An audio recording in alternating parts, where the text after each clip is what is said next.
Imagine you are sitting in the absolute silence of a midnight room, staring at a ceiling that feels like it's pressing down on you with the weight of 1,000 unanswered prayers. You've followed the rules, you've kept the faith, and you've stayed on the narrow path. But suddenly, life throws a punch that leaves you breathless. In that moment of darkness, a thought wanders into your mind, a question so raw, so honest, and so piercing that you're almost afraid to whisper it out loud for fear that the heavens might take offense. We are often told that faith is a steady, unwavering light, but the ancient scriptures tell a much deeper, much more human story. Tucked away in the pages of history are moments where the giants of the faith didn't just bow their heads, they raised their voices. They interrogated the Almighty.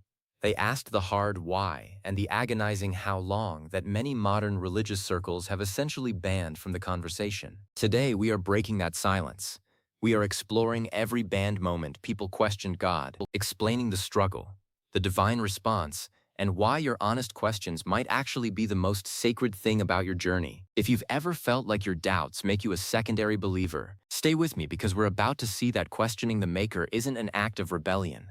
It's an invitation to a depth you never knew existed. Let's start with the man who is the gold standard for suffering. Job. We always hear about the patience of Job, but if you look at the middle 30 chapters of his book, he was anything but quiet. Job was a man who lost his livelihood, his children, and his health in a single series of calamities. He sat in the dust, covered in sores, and he didn't just offer polite prayers. He launched a full-scale legal interrogation. He questioned the justice of the heavens. He asked why he was even born, and why the wicked seem to live in peace while the righteous are crushed. This is a banned moment because it makes us uncomfortable to think a person can be that angry at the divine and still be considered blameless. Job wanted a day in court. He wanted an explanation. And here is the supernatural twist. When the answer finally came, it wasn't a list of reasons. It was a massive revelation of the Creator's magnitude. The response was essentially, "Where were you when I laid the foundations of the earth?" It was a shift from the why to the who. It didn't minimize Job's pain, but it repositioned his soul in a universe that was much larger than his current tragedy. It reminds us that our questions are handled with a weightiness that matches our courage to ask them. Then we move to the prophet Habakkuk. His story is fascinating because he is one of the few prophets whose book isn't a message from God to the people, but a recorded argument between a man and his maker. Habakkuk looked at the corruption in his city and then saw the even more brutal Babylonian army rising on the horizon. He stood on his watchtower and asked a question that feels very modern. "O Lord, how long shall I cry, and thou wilt not hear?" He was questioning the divine timing and the divine methods. He asked why a holy power would use a wicked nation to discipline a less wicked one. This is a banned moment because it challenges the "everything happens for a reason" cliché. Habakkuk wanted to know the ethics of the plan. The answer he received is the foundation of the entire New Testament. The just shall live by his faith. The answer was that in a world of chaos and seemingly unfair strategies, the only anchor is a trust that transcends what the eyes can see. It wasn't a promise of immediate safety, but a promise of ultimate stability. We also have to talk about Elijah, the man of fire. Fresh off a supernatural victory where he called down fire from heaven to prove the truth, he ended up under a juniper tree in the desert, and he questioned the value of his entire existence. He said, "It is enough. Now, O Lord, take away my life, for I am no better than my fathers." He was questioning the point of his mission. The divine response wasn't a lecture on courage. It was a gentle touch, a warm meal, and a whisper. It was a supernatural intervention of kindness that recognized his humanity before asking him to return to his divinity. It reminds us that when we question the use of our lives, the answer often starts with rest. Consider the case of Gideon. An angel appeared to him and called him a mighty man of valor. But Gideon looked at the oppression of his people by the Midianites and he wasn't buying it. He asked, "If the Lord be with us, why then is all this befallen us? And where be all his miracles which our fathers told us of?" He was questioning the consistency of the divine. He was essentially saying, the stories don't match the reality. This is a banned moment because it sounds like skepticism, but the response was incredible. The angel didn't rebuke him for his doubt. He used that very honesty as the fuel for the mission. The answer was, "Go in this thy might." The answer was that Gideon's very frustration with the status quo was the evidence that he was the one meant to change it. It tells us that our questions about why things are so bad might actually be our calling to make them better. Then there is the agonizing cry of the psalmist. David, a king whom the scriptures call a man after God's own heart, wrote songs that would be banned from many modern upbeat radio stations. In Psalm 13, he asks, "How long wilt thou forget me, O Lord, forever? How long wilt thou hide thy face from me?" He was questioning the presence of the presence. He felt abandoned, ignored, and isolated. This is a vital moment because it validates the feeling of spiritual dryness. It proves that feeling like the heavens are made of brass isn't a sign of sin. It's a part of the human experience of the eternal. The answer in the Psalms usually isn't a voice from a cloud, but an internal shift from the problem to the promise. David usually ends his questioning by saying, "But I have trusted in thy mercy." The question provided the ventilation the soul needed to breathe again. We must look at Abraham, the father of faith. When he was told that the city of Sodom was about to be destroyed, he didn't just walk away. He stepped up and questioned the justice of the judge of all the earth. He began a negotiation. "Wilt thou also destroy the righteous with the wicked?" He bargained from 50 people down to 10. This is a banned moment of holy audacity. It shows a man who was so close to the Maker that he felt he could influence the divine verdict. Abraham was questioning the fairness of the plan, and the response was a patient, "I will not do it for their sake." It shows us that the heavens value intercession, and that our questions on behalf of others can actually move the hand of power. It's a symbol of a relationship that has moved from servant to friend. Let's talk about the moment on the road to Emmaus. Two followers were walking away from Jerusalem after the events of the weekend, and they were questioning everything they had believed. They said, "We trusted that it had been he which should have redeemed Israel." They were questioning the outcome. They thought it was over. This is a banned moment of disillusionment. They had seen the miracles, but the ending didn't fit their expectations. The answer came as a stranger who walked with them and explained the necessity of the suffering. The answer was a revelation that the tragedy was actually the triumph. It reminds us that when we question why things didn't go the way we expected, it's often because we are only seeing one chapter of a much larger book. And we cannot forget the most profound interrogation of all, which happened in the Garden of Gethsemane. The Master himself, facing the weight of what was to come, asked if there was any other way. "If it be possible, let this cup pass from me." This was a questioning of the path. It was the human side of the divine asking if the plan could be altered. This is a banned moment for those who want to view the great sacrifice as an easy, mechanical process. It was a moment of intense, sweating blood struggle. The answer was silence, which was an answer in itself. No, this is the only way.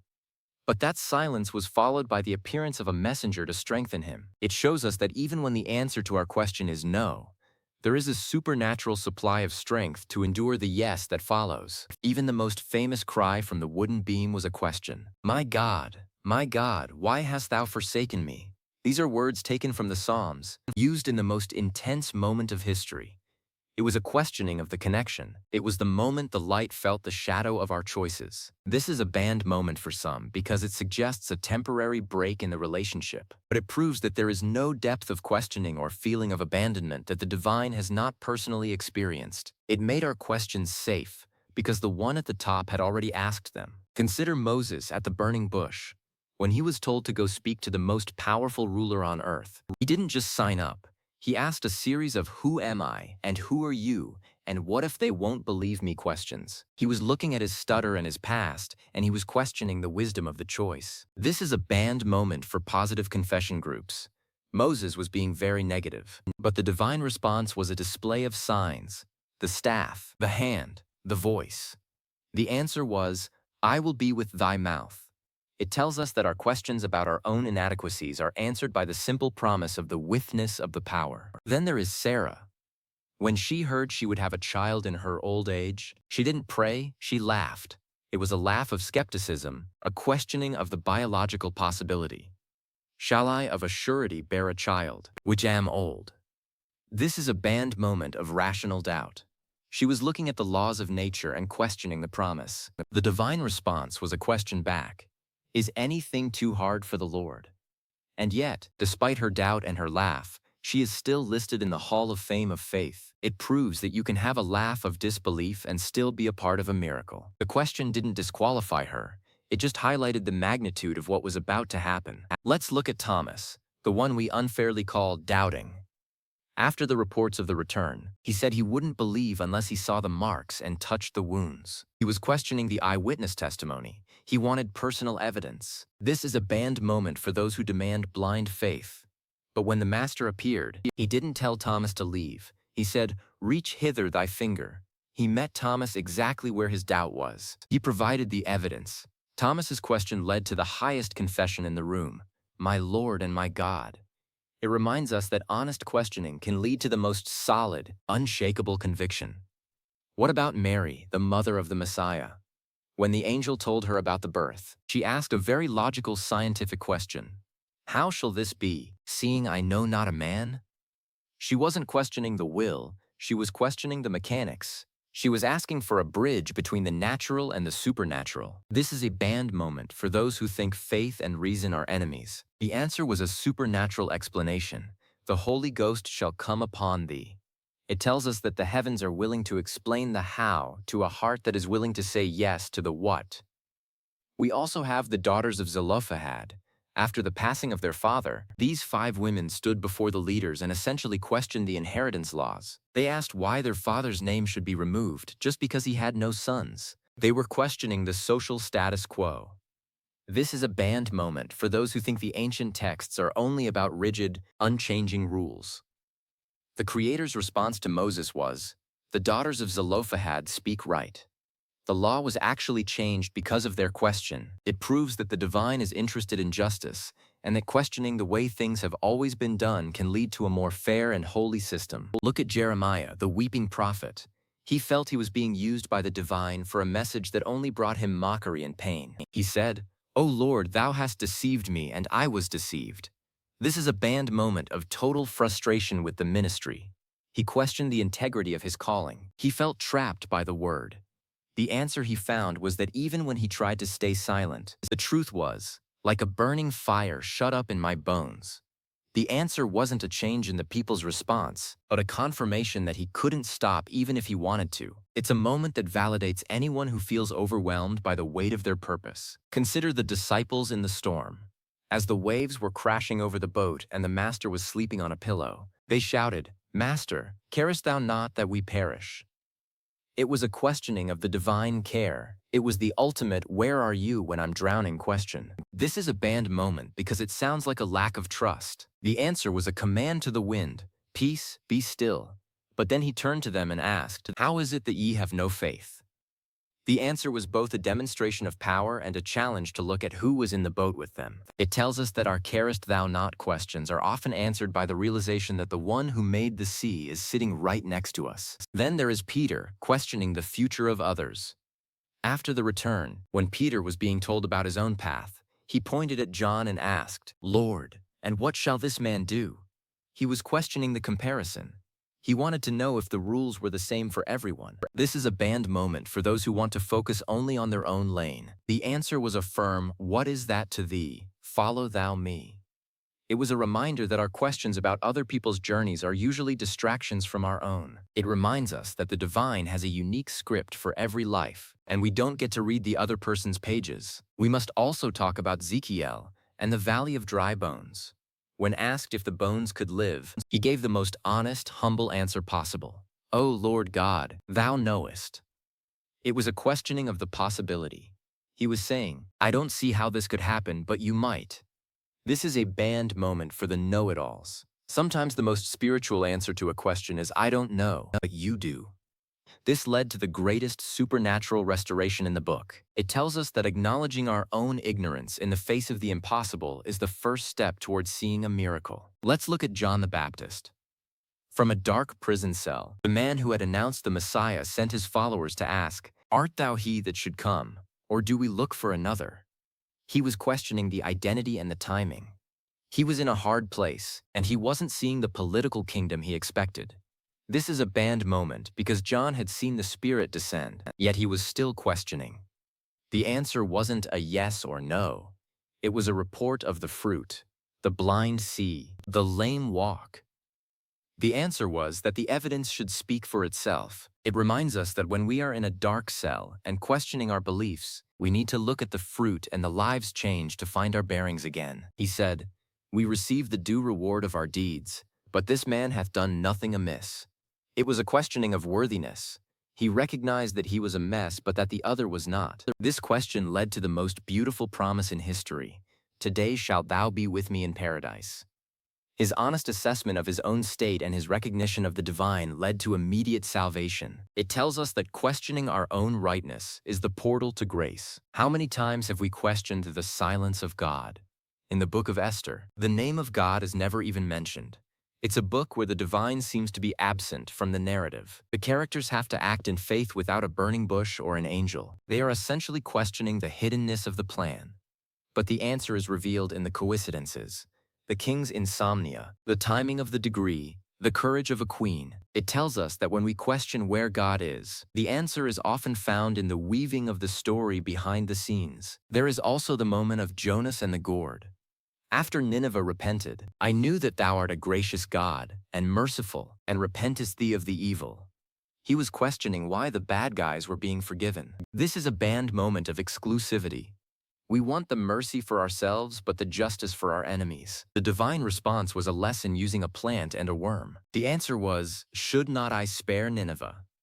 It was a questioning of Jonah's own heart. It reminds us that our questions about divine mercy often reveal how little mercy we have in ourselves. The overarching truth is that the scriptures are not a book of rigid answers meant to shut down thought. It is a book of a wrestle. From Jacob wrestling the angel to the disciples wrestling with the parables, the journey is meant to be active. Questioning isn't a sign of a weak faith. It's a sign of a real faith. You don't question someone you don't care about. You don't argue with a brick wall. You argue with a person. Every banned moment of questioning in the text led to a deeper revelation, a new law, or a radical miracle. Today, if you feel burdened by your questions, realize that you are in good company. You are in the company of kings, prophets, and apostles. The heavens are big enough for your why. The Maker is patient enough for your how long. The silence isn't a sign of anger. It's often a sign that a new chapter is being written that your current mind can't yet comprehend. The world wants to ban your questions and give you easy, plastic answers that melt under the first sign of heat. But true faith is built on the questions that were asked in the dark and answered in the still small voice. It's built on the wrestle that leaves you with a limp but also a new name. So don't stop asking. Don't hide your job moments or your Habakkuk watchtower. Bring your Emmaus Road disillusionment and your merry curiosity to the throne. The presence is found in the questions just as much as in the praises. In fact, sometimes the question is the most honest praise we can offer. As you move forward in your week, remember that you serve a Father who invites you to come and reason together. You aren't a project to be managed. You are a child to be loved. And a father loves it when his child asks him why, because it means the child is looking at him for the answer. Stay honest, stay courageous, and stay in the conversation. The answers are coming, often in ways you wouldn't expect, but always in a way that is perfectly timed for your soul. History is moving toward a day where we shall know even as we are known. Until then, we walk in a mirror darkly. And in that darkness, our questions are the way we feel our way toward the light. Thank you for exploring these banned moments with us. It's a complex and beautiful journey, and you are not walking it alone. Stay watchful, stay prayerful, and keep asking the deep things. We'll see you in the next exploration as we continue to unlock the mysteries of the kingdom. Be bold and stay blessed.